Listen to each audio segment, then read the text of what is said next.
What's up? My name is Ken Dumbo, the MC with the sauce. Don't forget to subscribe to J. Cool. My friend said, when they come into government, we are a reckless government, they'll come and solve all the problems. But today the situation, I can't even say it's worse. They've created the new problems that we may have to sharpen our skill to come and navigate around the problems that we've created, but continue on the trajectory. Okay. Just speaking about problems, Mr. Sampa is here. Good morning, sir. How are you? Good morning, and good morning, dear listeners, wherever you're joining us. I probably haven't phrased the sentence correctly. I didn't mean that you're a problem. I just meant in terms. Let me explain what I meant in case people think I got this wrong. So a lot of people say, Mr. Sampa, they say that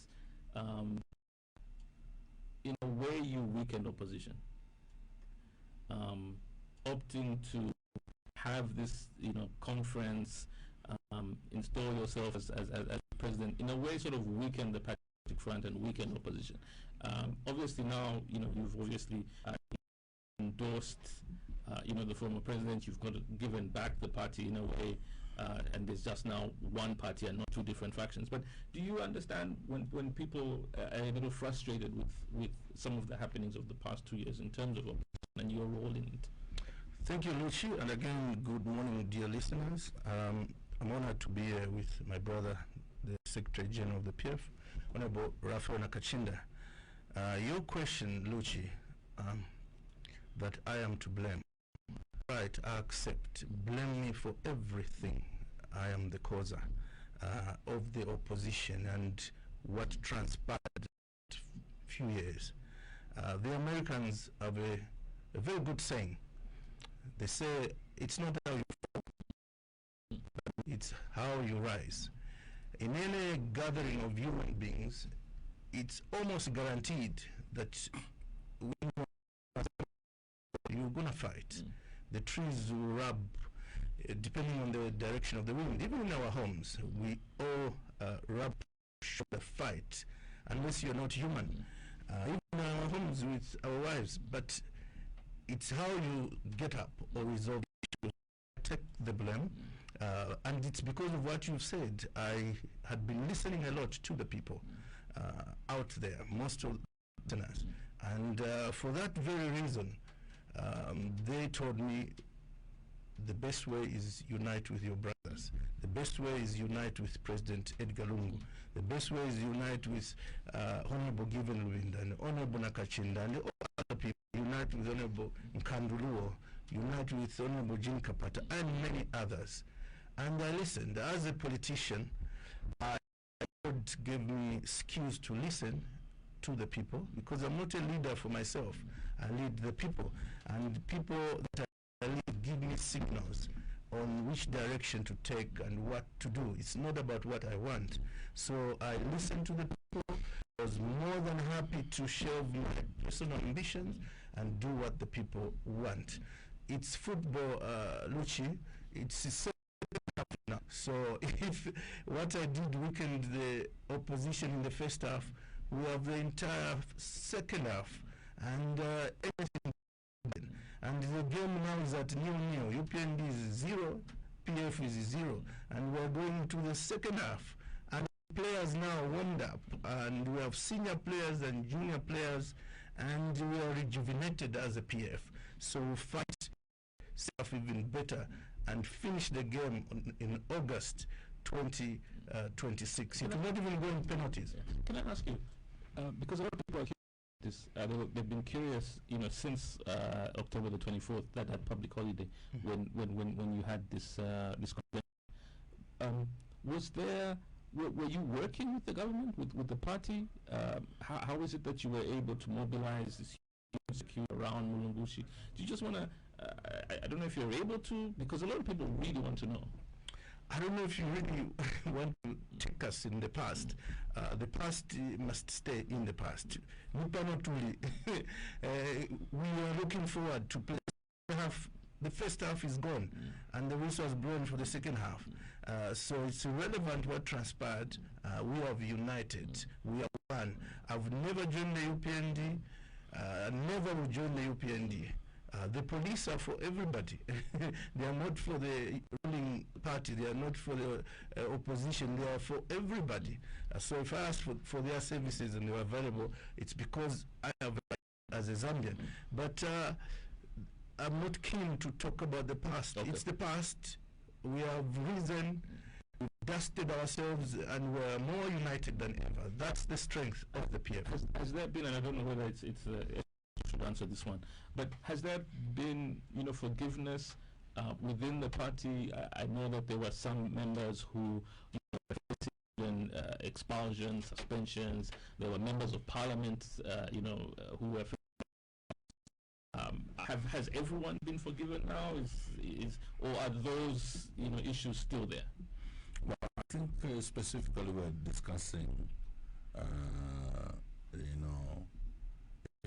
the coming together of Honorable Sampa and obviously ourselves. Like he has put it, is in the interest of the nation, in the interest of the party. And it would be erroneous. We didn't go to the public and say, now we are starting a process of reconciliation and this is how it's going to play out. No. We engaged ourselves privately, issues privately. The only thing that we have come to the public with is that all the differences that you perceived and otherwise have been resolved. The only thing we are calling upon Zambian people to is a confidence that the decisions that have been made and they're working together as one unit. The Zambian people have been yearning to have a credible, united opposition. The starting point is Patriotic Front. We also, as the big brother in the opposition, reaching out to other political parties.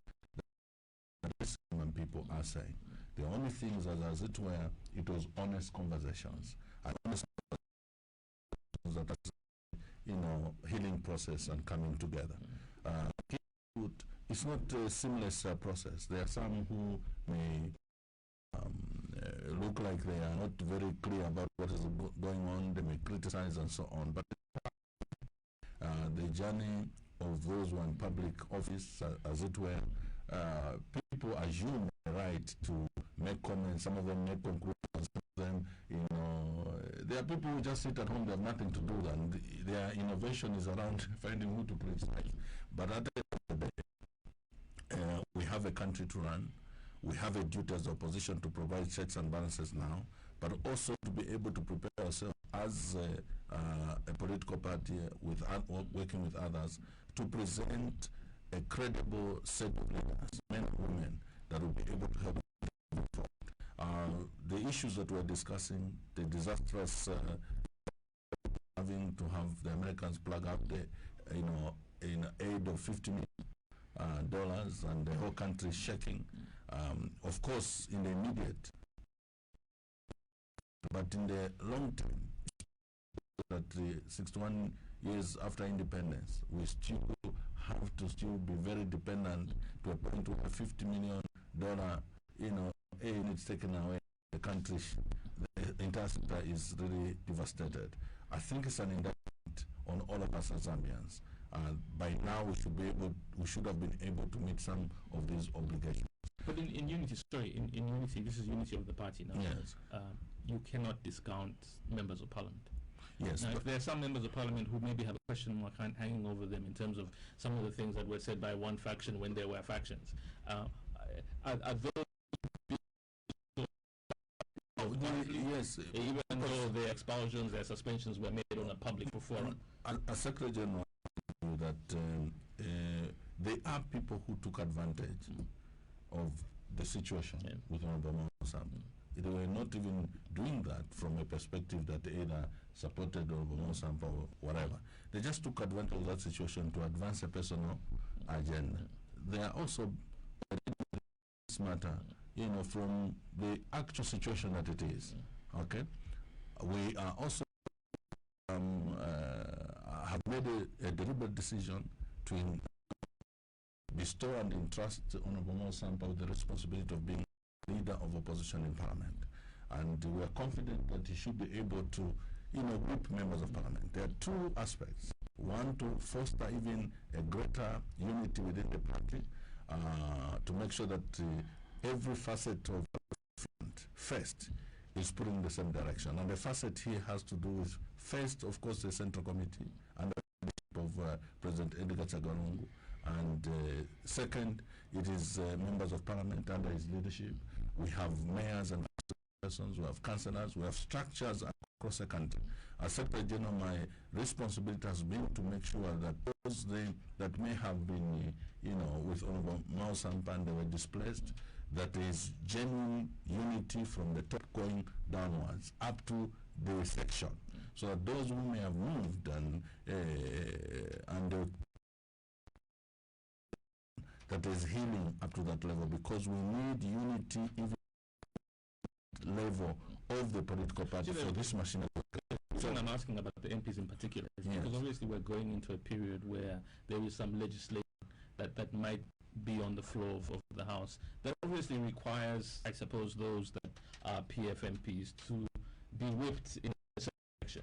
Now, if there are still question marks hanging over their heads, then there's obviously a possibility that they may find themselves voting in that direction. That's why, with our support, we have placed that responsibility on his laps, and I think he can comment. Okay. Do you have Luchi, thank you. First of all, as in this process, it needed reconciling and forgiving each other, MPs as well. But MP doesn't want to reconcile, where an MP has insisted on being defiant, remain expelled. I think that's where even the beginning of misunderstanding began with my colleagues at the time. When I kept telling them, let's reconcile with the MPs. Remember, there were 9 MPs that were expelled. I said, let's reconcile. And they kept refusing. And they said, let's go in a consent and kill that case in court. They kept refusing. Write to the speaker to say we've forgiven them, so there's no bad of their defiant agenda. Later on, I came to realize I had to write a letter myself to the speaker, and I've forgiven these 9 president then these 9 MPs. But we know Deputy Speaker Moyo in his ruling said, no, we don't listen to the president of the party, only to the Secretary General. I don't know which law it got from, and indeed that's how come he went through, he was overruled, that he overstepped. So we will reconcile with the MPs, but there are those, they have sold their souls, they are determined, they don't want to reconcile. So it's in the hands of the SG, their expulsion that he has executed. When it comes to the registration, worry not.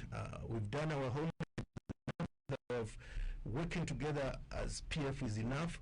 We have discounted those that have been paid to vote for the constitutional amendment, which is not interest of the people, because it's coming just a year before elections. What's the hurry? Why can't the UPND wait until elections are gone? No, we know they want to sneak in something that will basically make the elections in 2026 academic and sustain themselves in power. So when we remove those, I don't even want to dignify them and mention them. Thanks for tuning in to JQ News. Don't forget to like, share, and subscribe for the latest updates on tech, politics, and everything in between. Until next time, stay cool.